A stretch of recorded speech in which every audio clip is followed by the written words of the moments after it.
The bottom dollar bounties update is one of, if not the worst update we've had for GTA Online, but that's okay. Now, first of all, before I say anything, I want to stress the fact that this is my opinion. If you're enjoying the update, if you think this is the best update of all time, I'm really happy for you. But I'm just going to stress why, in my opinion, I believe this is one of the worst updates we've ever got. Now, I've been playing GTA for a long ass time. I've played through good updates and I've played through the not so good updates.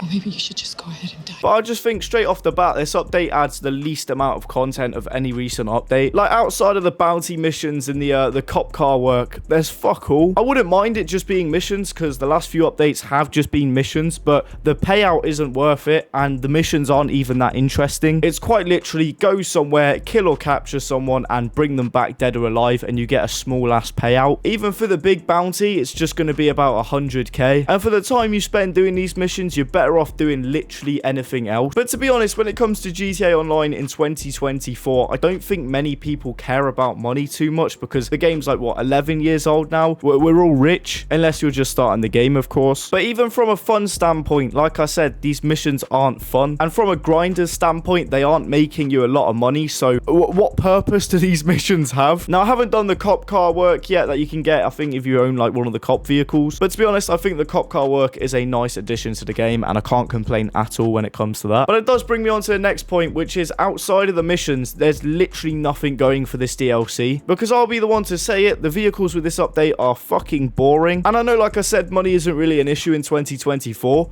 but 5 million for a police car?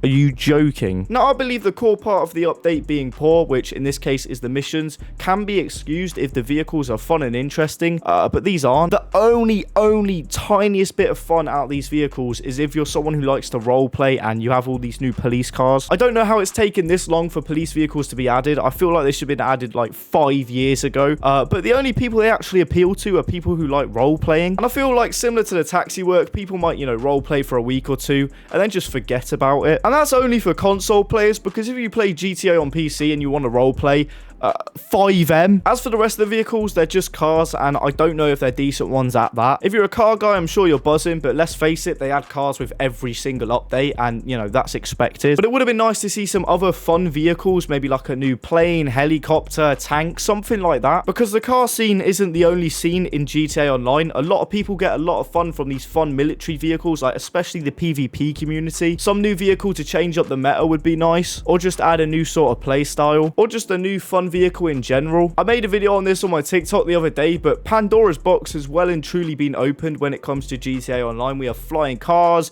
jetpacks, flying bikes, fucking Death Star cannons. And with a year left of the game, they should just embrace this wacky shit and add some fun vehicles. And they don't even have to be PvP vehicles. They don't even have to be weaponized, but just add stuff like the scramjet, which is just pure fun. Because people will buy the new cars, don't get me wrong, but after a couple of weeks and, you know, driving them once or twice, they'll just sit and rot in people's garages. I know I'm guilty of doing that. Whereas these wacky fun vehicles I use on the daily, because years after their release, they're just fun. Now, I know a lot of people will be opposed to that, saying, oh, it's GTA, it's a car game, these aren't realistic. But I mean, come on, look at the state of the game. For the last 6-7 years, we've had these wacky vehicles. And there's a year left till GTA 6, so who cares if the realism's ruined? Like, that got ruined back in 2017 when they added flying fucking bikes. May as well just add some fun experimental vehicles. And the car scene can't really complain, because cars get added every update anyway, and they'd be added alongside these fun vehicles. But anyway, that's just a thought. My point being, and the best example of this is the LS Mercenaries update, it doesn't matter if the update's content itself is shit. If the vehicles added with it are fun, then it's an okay update. With last year's LS Mercenaries update, you know, I don't think anyone's still doing the missions. I don't even know how you start them up anymore. That's how much I've forgotten about them. But what I do know is, a year after being added, the Raiju is still constantly used, because it's that good and that fun. A truly game-changing vehicle, whereas I couldn't name you any of the cars added in that update. So I just feel like with some of these updates, Rockstar should appeal to more than just the car scene, because there are a lot of different communities in the GTA Online space. And whether you like it or not, the PvP community is massive, so a few new weapons, maybe some Mark II weapons would be nice, because we haven't actually got any new ones since like 2018. But I'm just saying, when it comes to vehicles, they should add more than just cars. Another thing Rockstar did in this update is they locked a quality of life feature behind GTA Plus. If you have GTA Plus, you can now use the LS Car Me app on your phone to claim stuff from some of your business's safes. Like, you don't have to go there, you can just do it off your phone now. Really good quality of life change, but it's locked behind GTA Plus, which fucking sucks. It's a shame this wasn't just added as a basic feature, and it makes me really worried for GTA 6 if they start pulling this shit in that game. Locking certain features and environments behind a paywall. Now, no doubt in GTA 6, the idea of a GTA Plus will probably be worth it, more so than GTA 5 at least, but it's just poor to see. Really hoping we don't see this sort of shit in GTA 6. But to sum it short, the main part of the update, which is the bounty hunting business, is fucking boring, and the new vehicles aren't anything special. The cop car work is a decent addition, and there's also been a few quality of life changes, such as snacks being automatically replenished when you start a mission.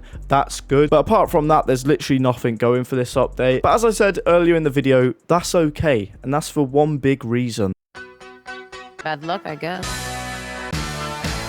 As you know, we are just a year away from GTA 6, unless it gets pushed back to 2026, which, please no. So it's no surprise that most of Rockstar's teams and efforts are going towards GTA 6, and that's completely expected, that's fine. I mean, the last few updates we've had for the last couple of years now have been a lot smaller than previous ones, and it's for this reason exactly. You know, let's look back in the day, 2017, for example, we had Gun Running, Smuggler's Run, and the Doomsday Heist, 3 massive updates in the same year, whereas all the updates we've had in recent years, think about Drug Wars Part 1 and 2, LS Mercenaries, and now this, have all been significantly smaller updates, and this is because Rockstar's efforts are going towards GTA 6. So I am completely fine with this update being as small and as shit as it is, because it just means they're working hard on the next game. GTA 5 is near the end of its life cycle. It probably has 3 updates max left before the game kicks the bucket, and we all move to Vice City, which I cannot wait for. So while yes, this update is small and it's probably one of the worst updates we've got, that's completely fine. And to be honest, I completely expected it to be. But it would have been nice to have some new vehicles other than cars and a few new weapons maybe. Anyways, boys, we're going to wrap up the video here. Comment down below your thoughts on the bounty hunting update, or what's it called again? Bottom dollar bounties update, that's the one. And if I missed anything important, also do comment it down below. I guarantee this video will get some people riled up, because whenever I speak negatively about Rockstar or GTA Online,